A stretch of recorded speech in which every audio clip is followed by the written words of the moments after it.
नमस्कार दोस्तों, क्या आप जानते हैं कि हमें इन अंग्रेज़ों से किन परिस्थितियों में आज़ादी मिली।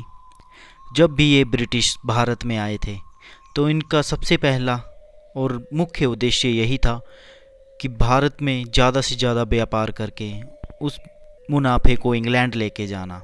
लेकिन इन्होंने धीरे धीरे उस मुनाफे का लालच इतना सर में चढ़ गया कि ये भारतीयों पर जुल्म करने लगे और इसी जुल्म को इन्होंने अपना एक शस्त्र बना लिया और भारत को गुलामी की जड़ों में जकड़ लिया। लेकिन भारत को गुलामी की जंजीरों से आज़ाद करवाने के लिए कई स्वतंत्रता सेनानियों ने संघर्ष किए। उसके बाद हमें 1947 को आज़ादी मिली। लेकिन दोस्तों, क्या आप जानते हैं कि हमें ये आज़ादी 90 साल पहले ही मिलने वाली थी। 1857 में एक ऐसा विद्रोह हुआ था जिसमें शायद अंग्रेज़ों की जड़ें हिला दी, लेकिन कुछ कमियों के कारण वो विद्रोह पूरा सफल नहीं हो पाया, जिस कारण हमें उसके पश्चात 90 साल बाद आज़ादी मिली। तो उस विद्रोह के क्या कारण रहे थे और उस विद्रोह सबसे पहला क्रांतिकारी योद्धा कौन था, चलिए जानते हैं इस वीडियो में विस्तार से। नमस्कार दोस्तों, मैं आपका होस्ट एंड दोस्त MK चाणक्य आपके अपने चैनल टर्न ऑन हिस्ट्री में आप सबका स्वागत करता हूं। दोस्तों, वीडियो में आगे बढ़ने से पहले चैनल को सब्सक्राइब कर दें और बेल आइकन प्रेस कर दें ताकि हर नई से नई वीडियो आपके पास जल्द से जल्द पहुंचे।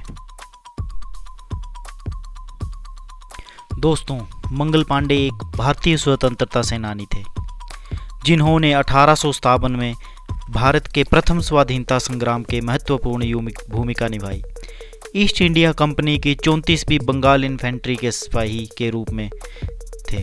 तत्कालीन अंग्रेजी शासक ने उन्हें बागी करार दिया, जबकि आम हिंदुस्तानियों ने उन्हें आज़ादी की लड़ाई के नायक के रूप में सम्मान दिया।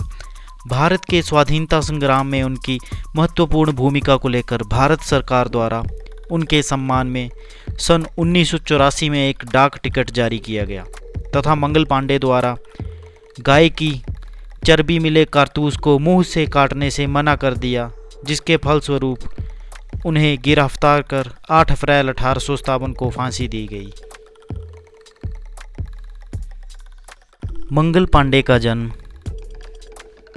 19 जुलाई 1827 को उत्तर प्रदेश के बलिया जिले के नगवा गांव में हुआ था। उनके पिता का नाम दिवाकर पांडे तथा मां का नाम श्रीमती अभय रानी था। वे कोलकाता के पास बैरकपुर की सैनिक छावनी में 34वीं बंगाल नेटिव इन्फेंट्री के पैदल सेना के 1446वें नंबर के सिपाही थे। दोस्तों, वे सिपाही 18 वर्ष की उम्र में ही बन गए थे। भारत की आज़ादी की पहली लड़ाई यानी कि 1857 में संग्राम की शुरुआत उन्हीं के विद्रोह से हुई थी।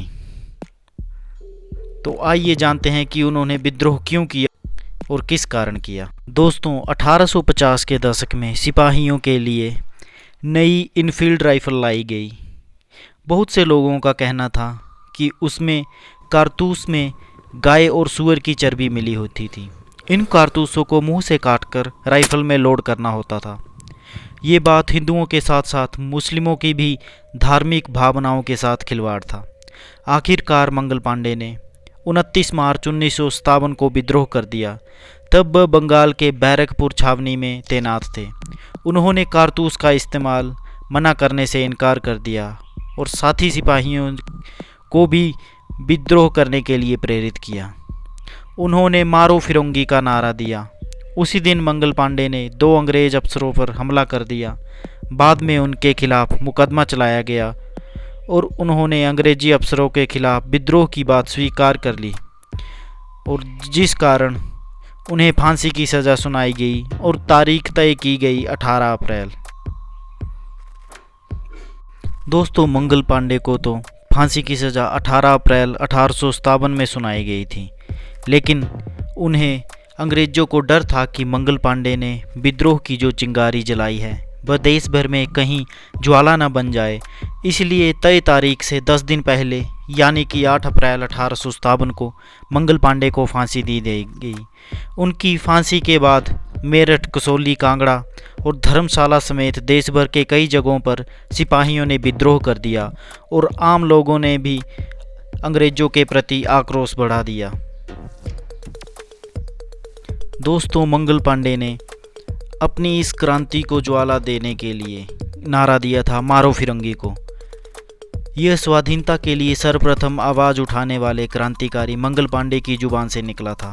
मंगल पांडे को आज़ादी के सर्वप्रथम क्रांतिकारी माना जाता है। फिरंगी अर्थात अंग्रेज या ब्रिटिश, जो उस समय देश को गुलाम बनाए हुए थे, इनको क्रांतिकारियों और भारतीयों द्वारा फिरंगी नाम से पुकारा जाता था।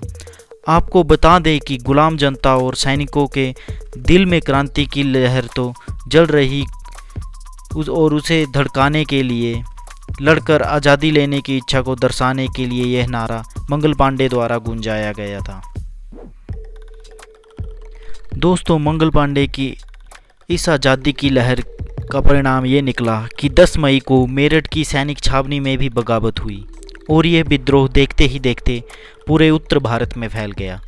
मंगल पांडे की शहादत की खबर फैलते ही अंग्रेजों के खिलाफ जगह जगह संघर्ष बढ़ उठा। हालांकि अंग्रेज इसे काबू करने में कामयाब रहे, लेकिन मंगल पांडे द्वारा लगाई गई ये चिंगारी ही आज़ादी की लड़ाई का मूल बीज साबित हुई। यह विद्रोह ही भारत का प्रथम स्वतंत्रता संग्राम था, जिसमें सिर्फ सैनिकों ही नहीं बल्कि राजा रजवाड़े, किसान, मजदूर एवं अन्य सभी सामान्य लोग शामिल हुए। इस विद्रोह के बाद भारत पर राज्य करने का अंग्रेजों का सपना उन्हें कमज़ोर होता साबित हुआ और दिखाई दे रहा था। इसलिए अंग्रेजों ने 1857 के विद्रोह के बाद कई ऐसी नीतियां अपनाई जिस कारण भारतीय विद्रोह ना कर सके, लेकिन गुलामी की जंजीरें तो टूटनी थी। 1947 को भारत में कई भारतीयों द्वारा विद्रोह किया गया और आज़ादी ली गई और अंग्रेज़ों को भारत से बाहर निकाल दिया गया। तो दोस्तों, ये थी हमारे पहले क्रांतिकारी मंगल पांडे के जीवन से कुछ महत्वपूर्ण जानकारी। उम्मीद है आपको ये वीडियो पसंद आई होगी। दोस्तों, चैनल को सब्सक्राइब करना ना भूलें और यदि वीडियो पसंद आई हो तो उसे लाइक एवं शेयर ज़रूर कर दें। धन्यवाद।